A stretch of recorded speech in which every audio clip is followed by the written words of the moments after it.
Hello everyone, welcome back to my blog. और आज है महापर्व छठ का दिन, जो कि ये ब्लॉग मैंने शूट किया था तो मुझे डालने का टाइम आज मिला है, तो मैं आज ही अपलोड कर रही हूँ। आप लोगों को पूरा एंड तक देखिएगा। जो छठ पूजा होता है, जितने भी मौसमी फल होते हैं, सारे फल को लिया जाता है। इसमें सारे फल आपको मिलेंगे, वो छठ माता को चढ़ाया जाता है। और यहाँ पर हम घाट पे अपने हम पहुँच चुके हैं। यहाँ पर छठ माता की वेदी बनी होती है, जो आप देख रहे हैं ना, ये बना हुआ बीच में सेंटर में, जिसमें साड़ियाँ वगैरह चढ़ाई, छठ माता जी का वेदी बोलते हैं इसको। यहाँ बैठ के सारी सुहागिनी या जो भी औरतें होती हैं, जिसकी मन में श्रद्धा होती है व्रत रखने की, या जो अपने परिवार के साथ आया होता है, वो सब यहाँ बैठ के छठ माता की भावना में लगे होते हैं। उसके बाद वो छठ माता का जहाँ वेदी बनी हुई थी, वहीं पर ही मंदिर था। तो जो जो चीज़ हम वहाँ चढ़ाते हैं, तो वहाँ पर भी हम चावल और चना और फूल और अगरबत्ती वहाँ पर दिखाना होता है, मंदिर में भी जाकर और चढ़ाना होता है। तो वही मेरी मदर इन लॉ ने बोला था कि आप वहाँ पर जाओ मंदिर में, और जो भी चीज़ें हैं आप वहाँ पर चढ़ा कर आ जाओ। तो मैं मंदिर चली गई थी, और वहाँ पर मेरी सासू माँ बैठी हुई हैं, मेरी बेटी बैठी हुई है, और वो देख कैसे रही है कि क्या क्या हो रहा है, वो ऑब्ज़र्व कर रही थी। और छठ पर्व जो होता है बहुत ही अच्छा लगता है। अगर आप यहाँ बैठते हो तो आप लीन हो जाते हो, आपको लगता है कि यहाँ पर पॉजिटिव वाइब्स हैं। वहाँ पर ऐसा फील होता है कि हमको कुछ तो है वहाँ पर। और अपने आप ना मेरी आंखों में तो आंसू भी आने लगे थे। मुझे नहीं पता था, आई डोंट नो कि क्यों मेरे को आंसू आ रहे थे, क्योंकि मेरे पास सब कुछ है, अच्छा पति है, बच्चा है, अच्छी फैमिली मिली है मुझे, लेकिन फिर भी मुझे वहाँ पर आंसू आ रहे थे। तो मैंने अपने घर पर बोला कि मुझे यहाँ पर आंसू आ रहे थे। तो मेरी मदर ने कहा कि जब दिल सच्चा हो और अब आपको अगर भगवान के दर्शन होने लगे, तो आपकी आंखों में ना आंसू ज़रूर आते हैं। या आपने भी फ़ील किया होगा गाइज़। अगर आपके साथ भी ऐसा होता है तो मुझे कमेंट में ज़रूर बताना। मेरे साथ तो ये फ़र्स्ट टाइम हुआ था कि मुझे ऐसा लग रहा था कि वहाँ पे कुछ वाइब्स है। और यहाँ बैठ के ये संध्या की, जो सूरज, डूबते हुए सूरज को इसमें अर्घ देना बहुत ज़रूरी होता है। तो वही यहाँ पे मैं अपनी सासू माँ को अर्घ दिला रही हूँ। डूबते हुए सूरज को देख के वो सबसे बारी बारी जो भी फैमिली मेम्बर्स हैं वो अर्घ दे रहे थे। मेरे जेठ जी, देवर, मेरे हस्बैंड, और जो भी बच्चे थे घर के, वो भी हम सभी बारी बारी से अर्घ अपनी मदर इन लॉ को दे रहे थे। तो यहाँ पर सभी अर्घ दे रहे थे। और जो छठ माता का जो ये महापर्व होता है, मैं सही बता रही हूँ, ये बहुत ही सुकून देने वाला होता है। अगर आपने सच्चे मन से अगर छठ माता से जो भी विश मांग ली है ना, मैं गारंटी से कहती हूँ कि आपकी वो विश ज़रूर पूरी होती है। क्योंकि मैंने भी आजमाया हुआ है लास्ट ईयर से अब तक, क्योंकि मेरे यहाँ मायके में छठ पूजा नहीं होती है। हमें से मेरी मदर है वो नहीं करती, ना मेरी भाभी करती है, ना मेरी बड़ी मम्मी वगैरह करती है। तो हमारे मायके में तो छठ पूजा नहीं होती है, लेकिन मेरे ससुराल में भी नहीं होती है। लेकिन मेरी जो सास है, जो मेरी मदर इन लॉ है, उनका मन था छठ पूजा करने का, तो उन्होंने ये व्रत उठा लिया था मेरे ससुर जी के कहने पे। उनको, जो मेरे ससुर जी थे, उनको पूजा पाठ बहुत ज़्यादा पसंद था, तो उनको था कि सभी रखते हैं तो आप भी रखो। तो इसलिए मेरी जो मदर इन लॉ है वो बताती हैं कि तुम्हारे जो पापा हैं उनके कहने पे मैंने ये छठ पूजा उठाया है, क्योंकि उनकी भगवान में बहुत ज़्यादा आस्था थी। तो इसीलिए वो छठ पूजा करती हुई आ रही हैं। तो मैं उनको देख के बहुत ही हैरान होती हूँ, क्योंकि वो शुगर पेशेंट है, और इस एज में 60 ईयर्स की ऑलमोस्ट वो हो चुकी हैं, और वो 3 दिन बिना पानी के कैसे रह रही है, ये मैं जान के बड़ी हैरान होती हूँ। और उस दिन में उनमें अलग ही एनर्जी होती है, देखने को मिलती है। और वो थकती भी नहीं, वो सारी पूजा का सामान वो खुद ही कलेक्ट करती हैं। जो दौरी होती है, जो जिसको आप लोग देख रहे हो, टोकरी होती है, उसको हमारे में दौरी बोलते हैं। उसको सजाना, उसमें फ्रूट्स रखना, और सारे पूजा के सामान, एक एक छोटी छोटी चीज़ वो भूलती नहीं है, और बहुत ही फुर्तीले से वो काम कर रही होती हैं। इतने में तो हम थक जाते हैं रोज़ का काम करने में, लेकिन वो नहीं, वो उस दिन बहुत ज़्यादा एक्टिव होती है। तो मुझे सच में ऐसा फ़ील होता है कि छठ माता में सच में कुछ है, कि वो इनको इतनी शक्ति दे रहे हैं कि वो ये सब काम कर पा रही है। देखिए कितनी एनर्जी में लग रही है मेरी मदर इन लॉ, हमारे पीछे पीछे आ रही है। यहाँ पर हमने संध्या का अर्घ दे दिया है, और अब हम घर को आ रहे हैं।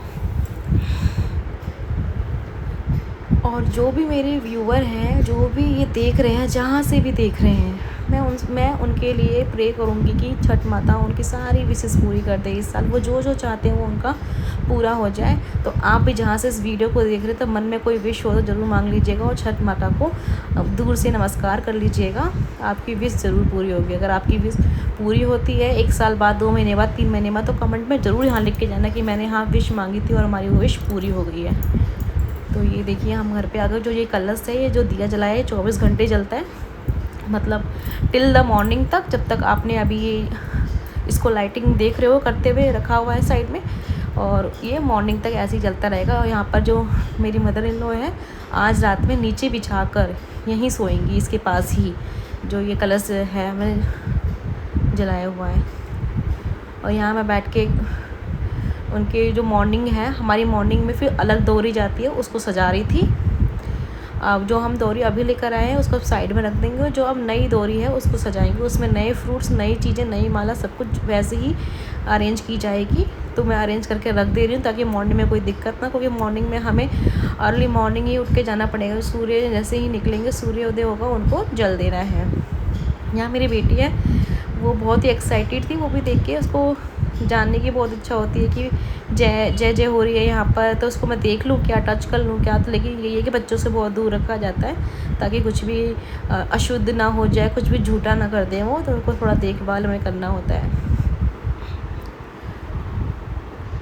और फिर वही हम सब बैठे हुए थे क्योंकि सुबह से थके हुए थे, तो मेरा थोड़ा देर हम बैठ लेते हैं। फिर मम्मी को तो चाय पीना नहीं था, फिर मैं गई, सबके लिए चाय बनाया, सबको चाय वाय दिया, और हम अपना रेस्ट में लग गए थे। और मैंने मम्मी को कहा कि मम्मी आप भी रेस्ट कर लीजिए, और ये मॉर्निंग में फिर से उठ के हमें वही काम करना है। तो मम्मी कहती ठीक है। ये देखिए मॉर्निंग में हम फिर से वहीं उसी जगह पे आ गए हैं जहाँ बेदी बनी हुई थी, और यहाँ पर साड़ी चढ़ाई जाती है, धूप अगरबत्ती जलाया जाता है, और यहीं बैठ के छठ माता से विनती की जाती है बैठ के, और सूर्योदय का वेट किया जाता है। तो जो मेरी मदर इन लॉ मुझे बताती है, मैं वो करती जा रही हूँ यहाँ पर। और यहाँ पर जो भी है धूप और अगरबत्ती और जोत बुझना नहीं चाहिए, मतलब कंटिन्यू ही जलता रहना चाहिए। जैसे ही वो ख़त्म होता है हम दूसरा जला के यहाँ पर रख देते हैं।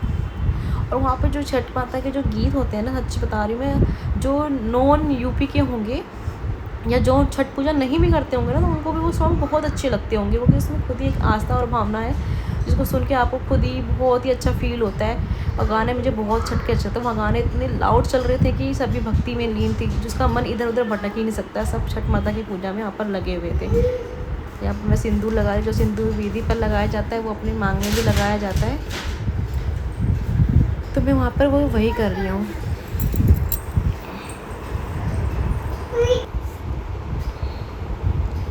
5 जगह वहाँ पर टीका लगाया जाता है। मेरे देख सकते हैं कि मेरे जो मदर इन लॉ है वो खड़ी हैं, उनको मुझे बताने कि ऐसे आप करना, क्योंकि ये मेरा फर्स्ट छठ पूजा है उनके साथ। लास्ट ईयर भी था, लेकिन लास्ट ईयर बहुत लोग थे करने वाले, इस टाइम सिर्फ मैं ही उनके साथ थी, तो सब कुछ मुझे ही देखना था। और लास्ट ईयर भी हमने ना छठ पूजा बहुत ही धूमधाम से मनाया था। सभी लोग आए थे, मेरी सिस्टर आई थी और मेरे सारे रिलेटिव्स आए थे, मेरे मायके के लोग आए थे, तो मुझे बहुत अच्छा लग रहा था। तो हम लोगों ने बहुत इन्जॉय किया था लास्ट डे छठ पूजा, और हंसते खेलते निकल गया था, पता ही नहीं लगा था। लेकिन इस पर थोड़ा सा मैंने उन लोगों को मिस किया, लेकिन कोई बात नहीं, क्योंकि सबकी फैमिली है अपनी, सभी बिज़ी होते, सबके बच्चे हैं, सबकी स्कूलिंग होती है, तो इस वजह से नहीं आ पाए। और यहाँ पर हम ये मेरे हस्बैंड जो हैं दौरी उठा के लेके जा रहे हैं, और देखिए नंगे पाँव जा रहे हैं, जिनको चलने की आदत नहीं होती, लेकिन वही होता, श्रद्धा होती है तो सब कुछ हो जाता है। और उसके बाद ये घाट पे पहुँच के ये है उनका मॉर्निंग में ये देखिए थोड़ा सा जो सूप होता है ना, ये आगे को खिसक सा गया था, तो वही मेरे जेठ जी और देवर ठीक कर रहे थे कि कहीं वो गिर ना जाए।